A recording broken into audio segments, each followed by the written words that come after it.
Hello everyone, welcome to my channel. आज का हमारा जो टॉपिक है not for profit concern NPO का एक नया question number 10 from government text book लेके आया हूं, जिसके अंदर दो इंपॉर्टेंट एडजस्टमेंट है, एक ट्यूशन फीस के ऊपर और एक डेप्रिसिएशन का एडजस्टमेंट कुछ अलग है, कुछ नया है, जिसको बहुत ही इजीली मैंने सॉल्व किया है। यहाँ पर क्वेश्चन के लिंक में यहाँ पर डिस्क्रिप्शन बॉक्स में डाल दूंगा और यहाँ पर भी फ्लैश होते हुए आप क्वेश्चन के लिंक देख रहे हो, इसका स्क्रीनशॉट ले लीजिए, जिसको जो सॉल्व करने में आपको बहुत आसानी होगी। इसके अलावा भी मैंने एनपीओ के ऊपर बहुत सारे प्रॉब्लम सॉल्व किए हैं, जिसकी लिंक मैं डिस्क्रिप्शन बॉक्स में डाल दूंगा। तो बढ़ते हैं हम वीडियो की तरफ।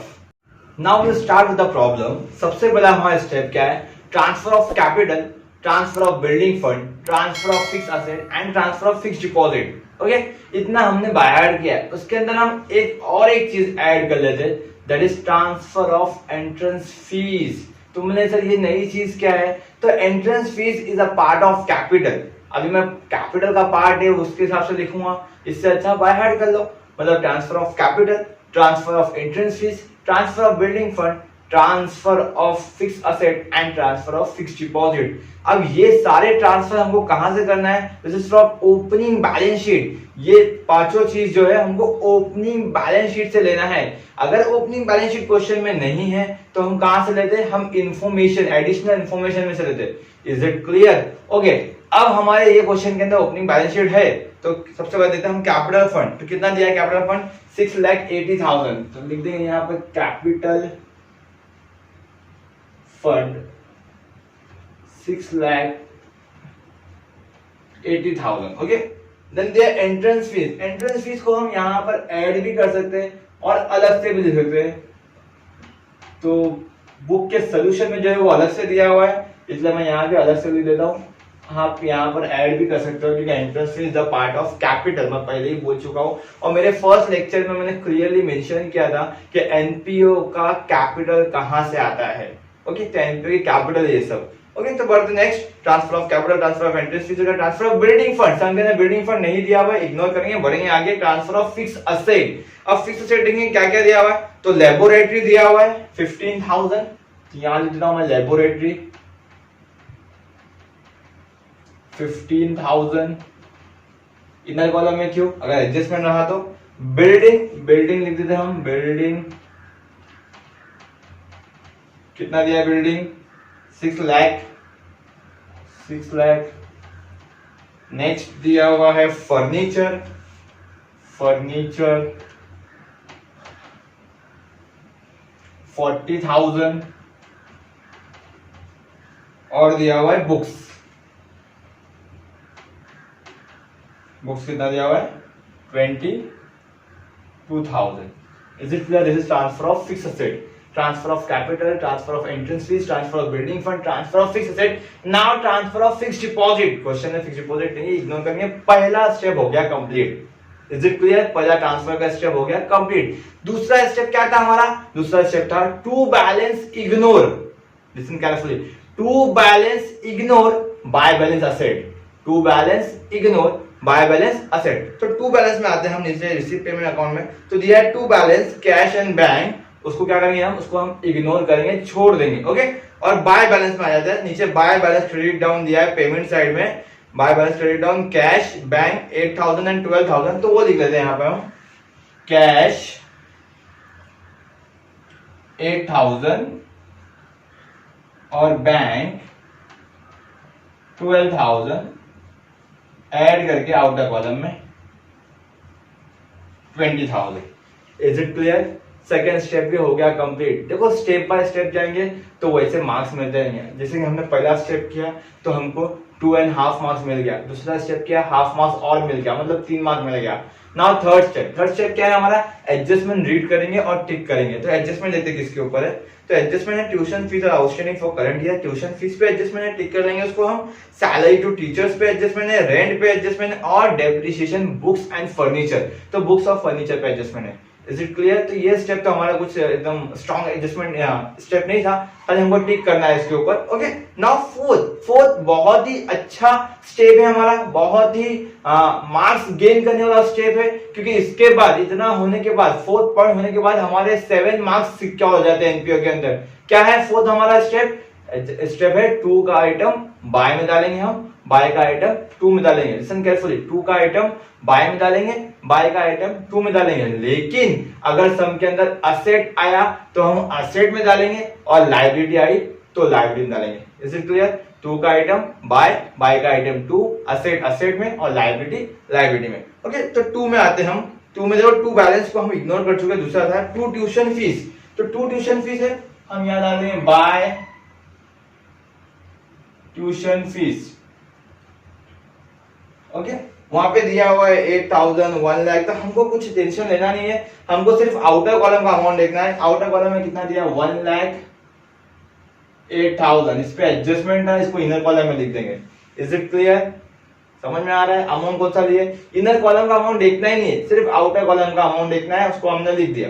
Okay, now next, to fine collected, यहां लिख रहा हूं मैं बाय फाइन कलेक्टेड। टू का आइटम बाय, कितना अमाउंट? 2,000। सीधा आउटर कॉलम। क्यों आउटर कॉलम? एडजस्टमेंट नहीं है। नाउ एडमिशन फीस, तो बाय एडमिशन फीस, कितना अमाउंट है? 10,000। सीधा outer column 10,000। Next term fees, तो बाय टर्म फीस, कितना अमाउंट? 7,000।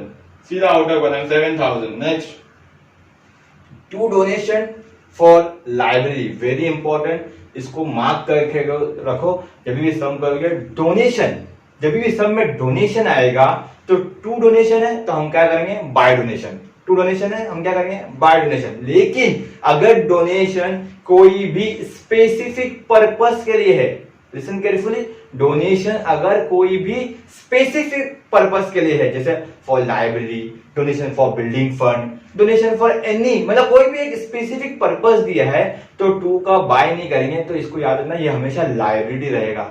डोनेशन अगर कोई भी स्पेसिफिक पर्पस के लिए है तो टू का हम बाय नहीं करेंगे, बल्कि इसको क्या लिखेंगे? हम लायबिलिटी में लिखेंगे। मैंने बताया था पहले कि टू का आइटम बाय, बाय का आइटम टू, लेकिन अगर लायबिलिटी आएगी तो लायबिलिटी में, तो डोनेशन क्या बन जाएगा? हमारा लायबिलिटी बन जाएगा। यहां लिख देते हैं हम डोनेशन फॉर लाइब्रेरी। कितना अमाउंट दिया हुआ है? 1,000। Is it clear? अगर डोनेशन कोई स्पेसिफिक पर्पस के लिए है तो वो लायबिलिटी है। आगे बढ़ते हम। फिर क्या दिया? इंटरेस्ट ऑन बैंक डिपॉजिट, तो टू का आइटम बाय में आ जाएगा bye interest on bank deposit. कितना अमाउंट दिया है? 5,000, तो 5,000 लिख देते हैं हम। सीधा आउटर कॉलम में कोई एडजस्टमेंट नहीं। गवर्नमेंट ग्रांट्स दिया हुआ है बाय गवर्नमेंट ग्रांट्स, ब्रैकेट में लिखा है रेवेन्यू, रेवेन्यू मतलब इनकम, और हम इनकम में ही लिख रहे हैं। कितना? 2 लाख, तो 2 लाख डाल देते हैं हम। Is it clear? यहां पर हमारा रिसिप्ट साइड हो गया complete. Now move on to payment side. Payment side में क्या दिया है? बाय में दिया है। अब बाय के आइटम सब कहां पे आएंगे? टू में आएंगे। बाय सैलरीज टू टीचर, तो यहां पर टू सैलरीज टू टीचर, कितना? 1,80,000। इनर कॉलम में क्यों? एडजस्टमेंट है। Salaries to office staff, to salaries to office staff, कितना अमाउंट दिया हुआ है? 30,000। सीधा आउटर कॉलम में वाई, आउटर कॉलम में एडजस्टमेंट नहीं है। Now by books, very important. देखो मैंने पहले ही कहा था टू का आइटम बाय, बाय का आइटम टू, बराबर। लेकिन अगर असेट आया तो असेट में डालेंगे, तो बुक्स इज असेट। बुक्स क्या है? असेट है। बुक्स असेट में लिखा हुआ है पहले से, तो यहां पर ऐड कर लो, ऐड एडिशनल बुक, या तो ऐड परचेज। कितना बुक्स परचेज किया? और 15,000। ओके, ऐड कर लेंगे। नीचे लिख देंगे 37,000। क्यों नीचे लिख रहे हैं अपन? क्योंकि इसके ऊपर डेप्रीसिएशन का एडजस्टमेंट है जो हम सॉल्व करेंगे। देखो वहां पे एक डेट दिया है, परचेज ऑन 1/1/2019। ये डेट का क्या करेंगे? तो ये डेट हमको डेप्रीसिएशन फाइंड करने में हेल्प करेगी। तो जब डेप्रीसिएशन कराऊंगा तो ये डेट का भी मैं जो भी यूज होगा बता दूंगा आगे। बाय प्रिंटिंग एंड स्टेशनरी, तो बाय है यहाँ पर, तो यहाँ पर क्या आ जाएगा? टू आ जाएगा। टू प्रिंटिंग एंड स्टेशनरी, कितना अमाउंट है? 5,000। तो आउटर कॉलम में डायरेक्ट आ जाएगा, कोई एडजस्टमेंट नहीं है। Next one, by annual gathering expenses, तो यहाँ पे टू एनुअल गैदरिंग एक्सपेंसेस, कितना अमाउंट दिया हुआ है? 10,000, तो सीधा आउटर कॉलम में आ जाएगा 10,000। Okay, now next office rent, तो यहाँ पे टू ऑफिस रेंट, कितना अमाउंट ऑफिस रेंट का 16,000, और ऑफिस रेंट पे एडजस्टमेंट था तो इसको इनर कॉलम में लिखेंगे। नेक्स्ट वन बाय रिपेयर्स, तो यहाँ पे क्या आ जाएगा टू रिपेयर्स, कितना अमाउंट है 15,000। देखो कुछ नहीं कर रहे हम, सिर्फ बाय का आइटम टू में लिख रहे। आगे बाय स्पोर्ट्स एक्सपेंसेस, तो यहां पर टू स्पोर्ट्स एक्सपेंसेस, कितना दिया हुआ है स्पोर्ट्स एक्सपेंसेस 5,000, तो 5,000। ओके, नाउ फर्नीचर, देखो अगेन फर्नीचर, मैंने बोला बाय का आइटम टू, लेकिन फर्नीचर जो है वो असेट है, और असेट कहाँ आएगा, असेट असेट में आएगा। ऑलरेडी फर्नीचर है, अगर फर्नीचर नहीं होता तो मैं लिखता था फर्नीचर यहाँ पर, लेकिन फर्नीचर दिया हुआ है तो उसी में ऐड कर लेंगे, ऐड परचेज, जैसा हमने बुक्स के टाइम पे किया। कितना दिया हुआ है 50,000, ऐड करेंगे और नीचे लिख देंगे। वाई नीचे लिख रहे हैं हम, क्यों नीचे लिख रहे हैं, क्योंकि फर्नीचर के ऊपर एडजस्टमेंट हमने फर्नीचर को टिक किया था। ओके, यहाँ पे हो गया हमारा receipt and payment complete. Okay, अब बढ़ेंगे हम एडजस्टमेंट की तरफ। कि ट्यूशन फीस के ऊपर पहला एडजस्टमेंट है, रीड करता हूं मैं। Tuition fees are outstanding for the current year ₹5,000। जिसने भी मेरा लास्ट वीडियो नहीं देखा है तो प्लीज एक बार वो वीडियो देखना, उसके ऊपर मैंने सब्सक्रिप्शन का एडजस्टमेंट सॉल्व किया है। तो सब्सक्रिप्शन का एडजस्टमेंट जो सॉल्व किया है वो मैंने इनकम साइड किया है, और ट्यूशन फीस का एडजस्टमेंट भी इनकम साइड में है। तो जब भी अगर इनकम साइड पर कोई एडजस्टमेंट आता है आउटस्टैंडिंग या प्रीपेड का या सॉरी रिसीव्ड एडवांस का, तो ये चीज कंपलसरी है वहां पे। क्या, ऐड लेस लेस ऐड, वहां पर मैंने अच्छे से बाहर कराया है। क्या, ऐड लेस लेस ऐड लिख दिया मैंने। फिर लिखेंगे outstanding received in advance, outstanding received in advance. Okay, add less less add outstanding received in advance, outstanding received in advance. फिर current year previous year. Is it clear? Current year previous year. Okay, अब हमारे सम में आते हैं, और हमने 1,08,000 पहले से एंट्री यहाँ पर पास कर चुकी है। अभी जब भी सब्सक्रिप्शन सॉल्व करेंगे या ट्यूशन फीस सॉल्व करेंगे, देखो इनकम साइड का कोई भी एडजस्टमेंट सॉल्व करेंगे अगर ऐसा रिसीव्ड एडवांस या आउटस्टैंडिंग का, तो एक ही प्रोसीजर है। क्या, एक ही प्रोसीजर है। सबसे पहला सम के उच्चू देखने का, उच्चू मतलब बैलेंस शीट में। सम के कहा देखने हैं, उच्चू देखने हैं। वापस बोलता हूं मैं, कहा देखने हैं हमको, सम के उच्चू देखने का और ट्यूशन फीस लिखा है देखने का।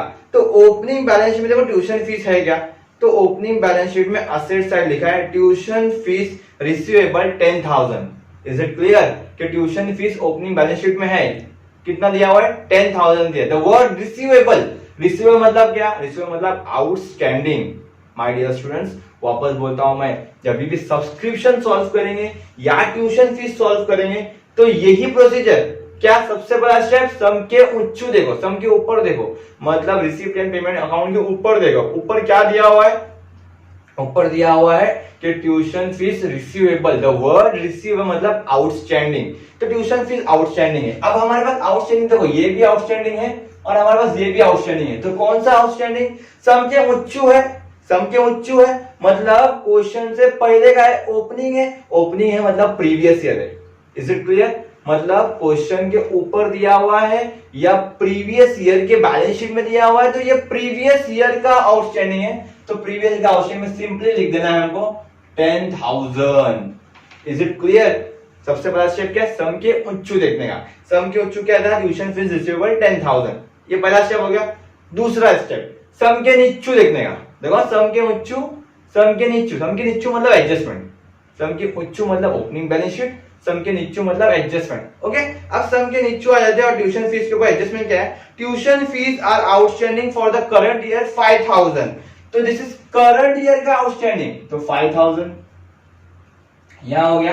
देखो दो स्टेप हो गए हमारे, सम के उच्चू हो गया, सम के नीचू हो गया।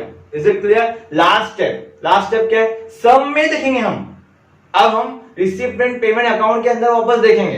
पहला सम के उच्चू मतलब opening balance sheet, now sum के नीचू तो एडजस्टमेंट। तीसरा स्टेप और लास्ट स्टेप क्या है, सम में देखेंगे। अब सम में जब ट्यूशन फीस दिया हुआ है, देखो कैसा दिया है, 2 ट्यूशन फीस और 2 ईयर दिए, 2017-18 8,000 एंड 18-19 1 लाख। ओके, और हमारा जो ईयर है फाइनेंशियल ईयर है वो 31 मार्च 2019 है। ओके, इसका मतलब 17-18 जो है वो हमारा प्रीवियस ईयर है और 18-19 जो है वो करंट ईयर है। Is it clear? दो अमाउंट दिए हुए वहां पे, एक 8000 और एक 1 लाख। देखो आपके पास क्वेश्चन है, आपको समझ में आ रहा रहेगा मैं क्या बता रहा हूं कि वहां पे दो अमाउंट दिए हुए, एक 8000 दिया हुआ है, एक 1 लाख दिया हुआ है। 8000 जो है वो प्रीवियस ईयर है और 1 लाख जो है वो करंट ईयर है। Is it clear? याद रखने का, जब भी हम सम में देखेंगे तो करंट ईयर का अमाउंट इग्नोर कर देंगे, कुछ काम ही नहीं है उसका।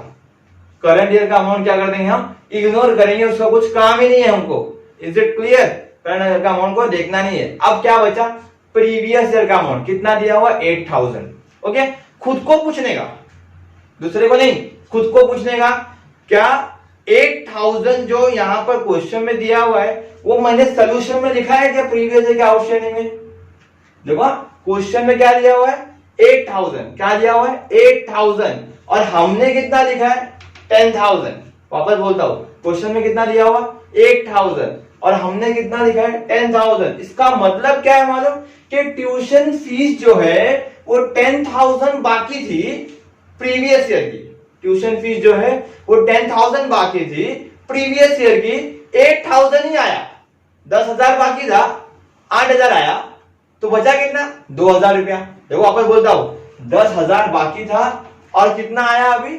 8000 आया, तो 2000 रुपया बाकी है। तो 2000 बाकी है तो याद रखना प्रीवियस ईयर का आउटस्टैंडिंग जो अभी भी बाकी है, देखो वापस बोलता हूं, प्रीवियस ईयर का आउटस्टैंडिंग जो अभी भी बाकी है वो अभी का भी आउटस्टैंडिंग है। वापस बोलता हूं, प्रीवियस ईयर का पैसा जो अभी भी बाकी है वो अभी का भी आउटस्टैंडिंग है। इन शॉर्ट बोलने का मतलब क्या है? वो 2000 रुपया हमारा करंट ईयर का आउटस्टैंडिंग भी है। तो करंट ईयर के अमाउंट में हम ऐड कर देंगे तो 5 + 2 7000। तुम बोलिए सर हम लोग क्या एग्जाम में ऐसा कट करते बैठेंगे? नहीं, इसको रफ वर्क में सॉल्व करना, उसके बाद फेयर कर लेना। Is it clear? वापस बोलता हूं मैं, कैसा किया हमने? सम के ऊंचू देखा, सम के ऊंचू देखा तो क्या मिला हमको? सम के ऊंचू देखा तो ये मिला 10000।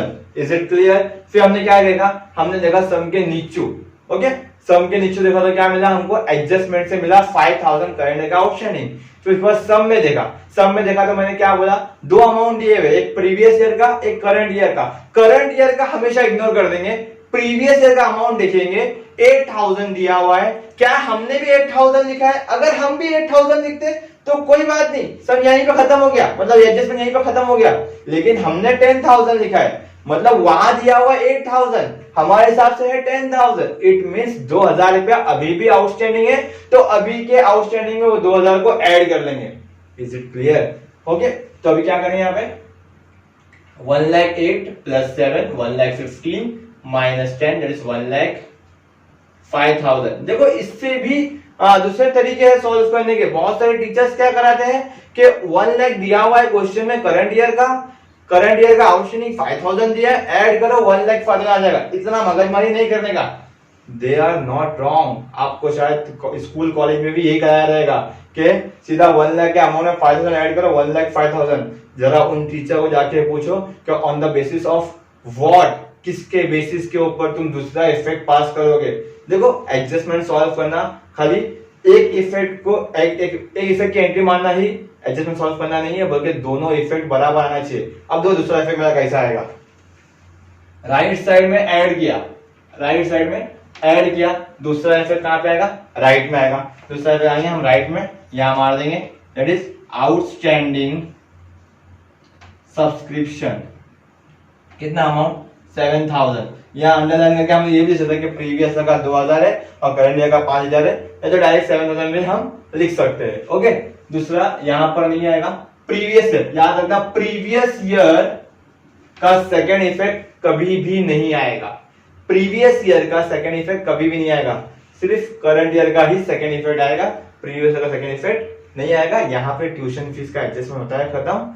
बहुत ही इंपॉर्टेंट एडजस्टमेंट है। जब भी सब्सक्रिप्शन पे आएगा तो हमको ऐसा ही जाना है, सम के ऊंचू, सम के नीचू, देन सम में। ओके, जितने भी सम इसके बाद मैं करूंगा तो सब्सक्रिप्शन सॉल्व करता रहूंगा। अगर ये सम में समझ में नहीं आया तो प्रीवियस सम देखो मेरा, नहीं तो आगे के सम्स में समझ में आएगा। टेंशन मत लो, आगे बढ़ते हैं नेक्स्ट एडजस्टमेंट में। नेक्स्ट एडजस्टमेंट क्या है? Salary to teacher is outstanding 15,000। Okay, salary to teachers outstanding, outstanding क्या करते हैं हम, ऐड करते हैं, ऐड आउटस्टैंडिंग, कितना बोला है अमाउंट, 15,000, 1,80,000 प्लस 15,000 कर देंगे तो 1,95,000 आ जाएगा। लेफ्ट में ऐड किया, लेफ्ट में ऐड किया, दूसरा एफएफ भी लेफ्ट में आएगा, आउटस्टैंडिंग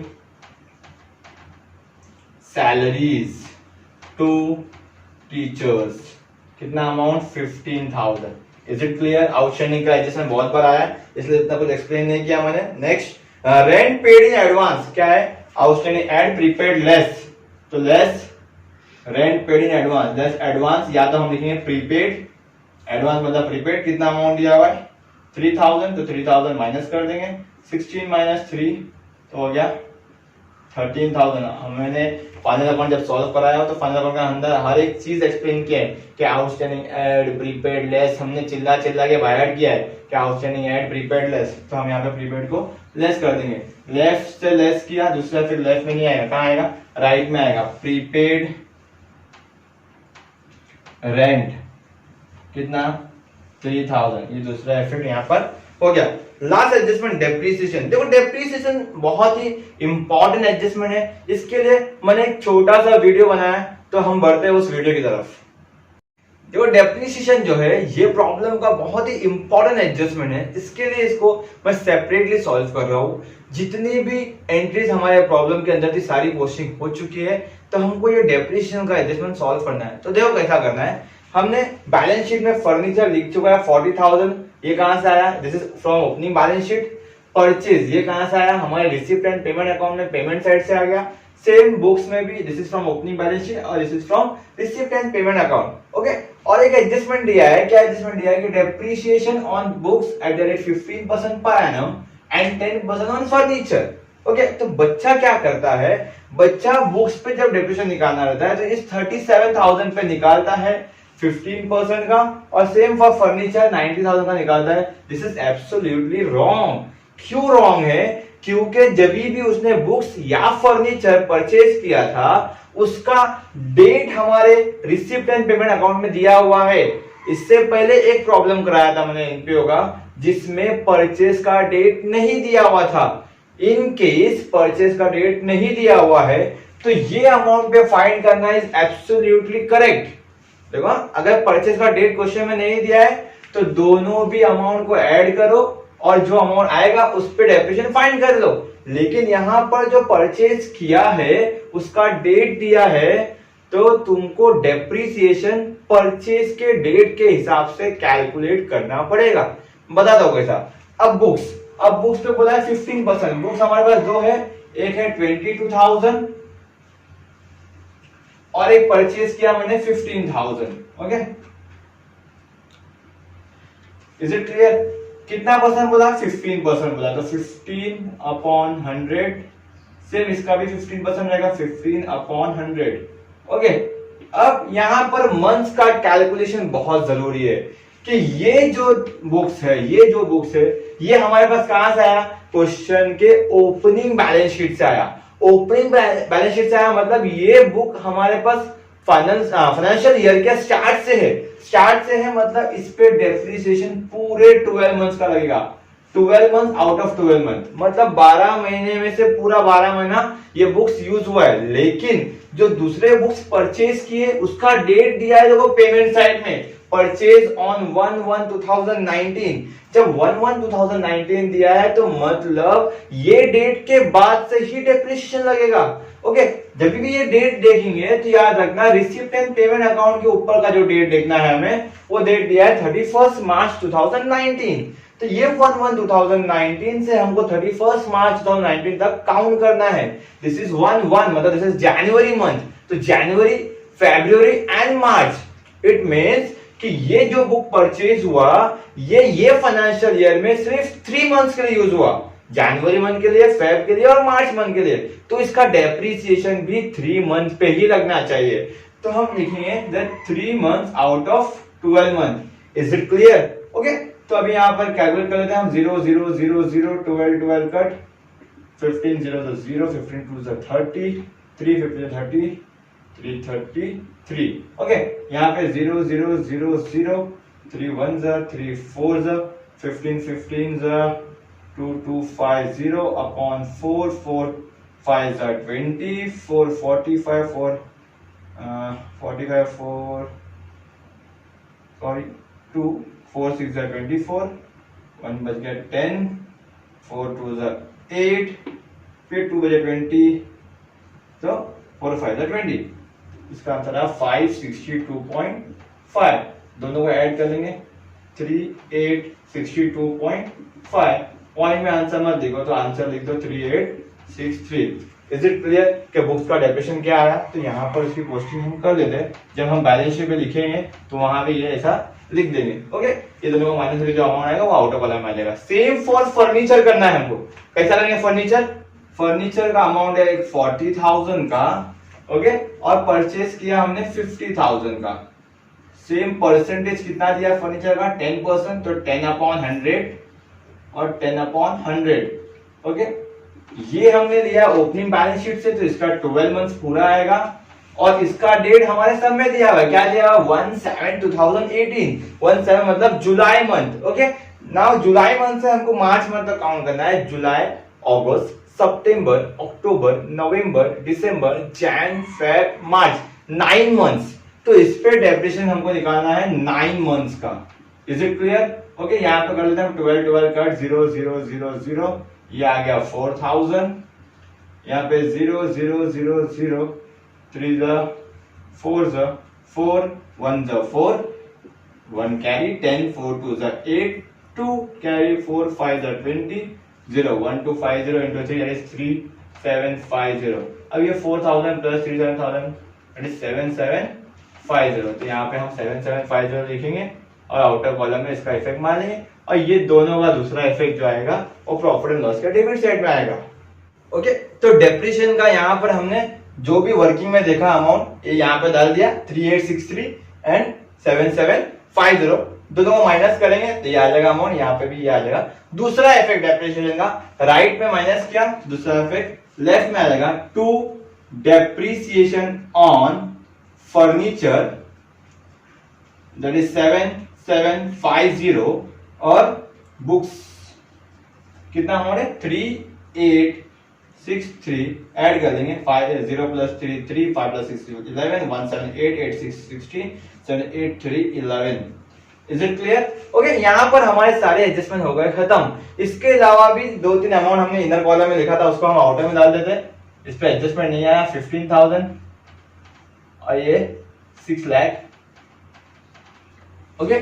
और कोई भी नहीं है अमाउंट कैपिटल फंड पे यहाँ पे सरप्लस ऐड होगा अब बढ़ते हैं हम टैली की तरफ ओके टैली के अंदर सबसे पहले हम दोनों ही साइड को ऐड करके देख लेंगे तो यहाँ का टोटल जो है यहाँ से ज्यादा आ रहा है तो यहाँ का टोटल कितना है 3,29,000 ये मैंने करके देख लिया है 3,29,000 अब ये 3,29,000 में से इन सब अमाउंट को हम माइनस कर देंगे तो बचेगा 44,387 इसको लिखेंगे हम surplus to surplus is it clear अब ये सरप्लस जो है वो कैपिटल में जाकर ऐड हो जाता है ऐड सरप्लस कितना है 44,387 ओके इसको ऐड कर लेंगे हम क्या आएगा 7 8 3 4 4 8 12 2 और 7,24,387 और इन सबको ऐड कर लेंगे तो आएगा 7,60,387 और सेम यहाँ भी 7,60,387 यहाँ पर होता है हमारा sum tally is it clear thank you so much